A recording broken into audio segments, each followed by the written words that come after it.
Eureka! I just found a cure to Down syndrome. I just need to find pregnant ladies now, and we can save the next generation of kids with Down syndrome.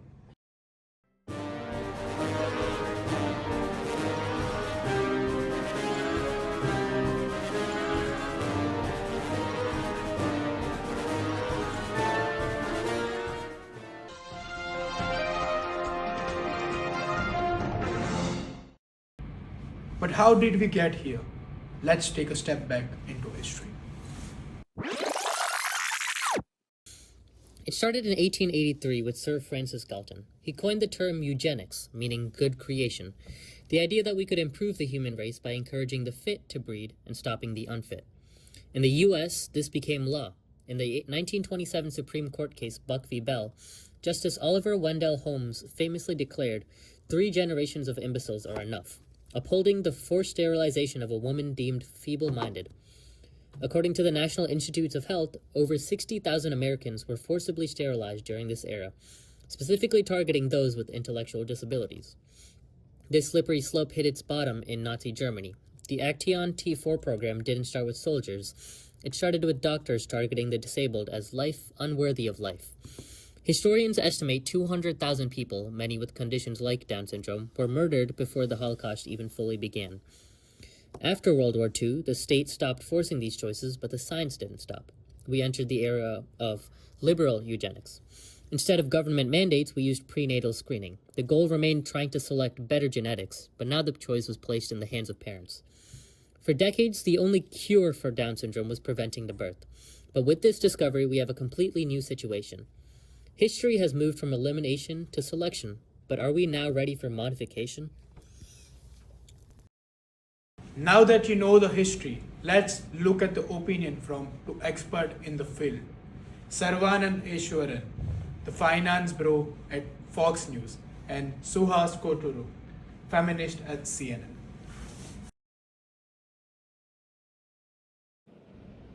Alright, first of all, eugenics and genetic engineering is the future of the human race. So, some examples are, we can cure simple diseases like Alzheimer's and Down syndrome by just editing one gene, and it won't cause much harm. And with these changes, we can improve the average life of a human and increase lifespans. And we can overall just make humanity a more healthier race. And I believe that this is the future of natural progression for humans. I feel like while some things that Mr. Ishram said might be true, I think this is more of a collective sense. I believe that if we say that, oh, this type of person is better than this type of person, it causes the minority to feel lesser, which causes a lot of individual suffering. And using eugenics to overall improve the human race really dilutes our differences and reduces human diversity, which is one of the best parts about being human.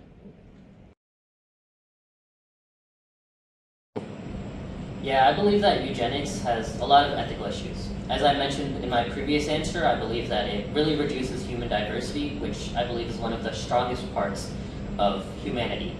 And another big issue that I find is most gene editing is done before a baby is born, and I believe this really brings up a lot of moral issues because no one has the authority to decide what would make a baby happier, because say we perform gene editing on a baby and the baby suffers more than it would have if it had its original genes, which I believe is a really big ethical issue.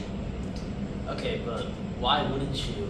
So, as a parent, why wouldn't you take the opportunity to take the bad genetics, such as Down syndrome, out of your child? Why wouldn't you want to give them a happier life, a healthier life, and one child that can live up to the normal capacity as a human, and they can also do normal tasks like playing soccer outside with other people and just living a normal life?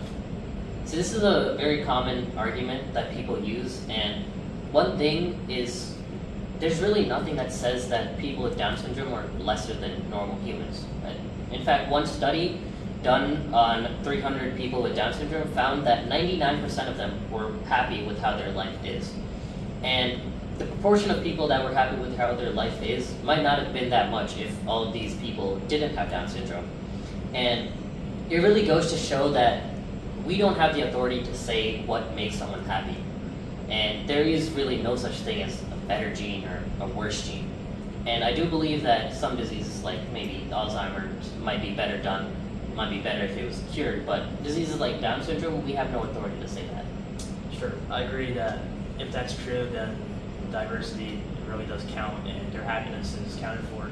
But I will still say that lifespans will increase and they'll be more healthy. So, if I do see things my way playing out, genetic editing can be a huge advantage for the human race, and if we do take away diseases such as Alzheimer's and Down syndrome, we can increase lifespans, but it can evolve. With increasements in technology, we can make it so that humans can be even more healthy and even more advantageous in other ways than just basic diseases, and we can prevent future diseases, and we can do testing on many different aspects of healthcare, and we can just make the human race one that will stay for a long time and it will prosper for as many generations as there are after us. I feel like if things were to play out my way, I do agree with some of Mr. Ashburn's points. I do believe that gene editing can have its place in society. I can, with some diseases such as Parkinson's or Alzheimer's, those diseases only cause suffering, and I believe that gene editing can be used to treat people of those illnesses. But I still believe that in the ideal future, humans maintain their individuality, and there isn't some ideal human that scientists have to build towards, and it's just we all appreciate each other for our differences. To explain the importance of caring about this issue, we have Professor Patel, an esteemed professor of psychology and biology, who has extensively researched the subject of eugenics and its impacts on human society. When we talk about eugenics today, it's not about old government programs or history textbooks. It's showing up in really ordinary places. Doctors' offices, fertility clinics, even in casual conversations about what future kids should be like. For example, a lot of families already use genetic screening during pregnancy. This can alert parents to serious medical issues, which is extremely valuable. But doctors have already started getting questions like, can you tell us if the baby will be tall? Or can we avoid ADHD? People are treating genetic traits like menu options, and that shift is real. Another example, IVF clinics now offer advanced embryo testing. Even if parents aren't trying to create a designer baby, technology can still rank embryos based on predicted health outcomes. Some clinics even advertise better genetic scores. That's not science fiction, that's happening right now. And we've already seen the world's first gene-edited babies, an experiment that caused global outrage. Even though scientists condemned it, it proved that the technology exists and someone will try to use it again. There's also a social side to all of this. Think about how apps and social media filter out people based on appearance, height, or fit lifestyle. These aren't labeled as eugenics, but they subtly change our ideas about our bodies and what traits are acceptable. That mindset spills into genetics more easily than people admit. Plus, accessibility is a huge issue. Genetic technologies are expensive, so wealthier families get first access. That means traits linked with health, learning, or even lifespan could become advantages only rich people can afford. It's basically creating a genetic divide, one that plays out in real life, not theory. So the reason eugenics is becoming relevant again isn't because people openly support it. It's because modern life is nudging us towards decisions and tech that raise the exact same ethical questions. Who gets valued? Who gets left out? And are we okay with letting technology decide what kinds of people society prefers? That's why this conversation matters right now. Choices we're making quietly in everyday settings could shape the future more than we realize.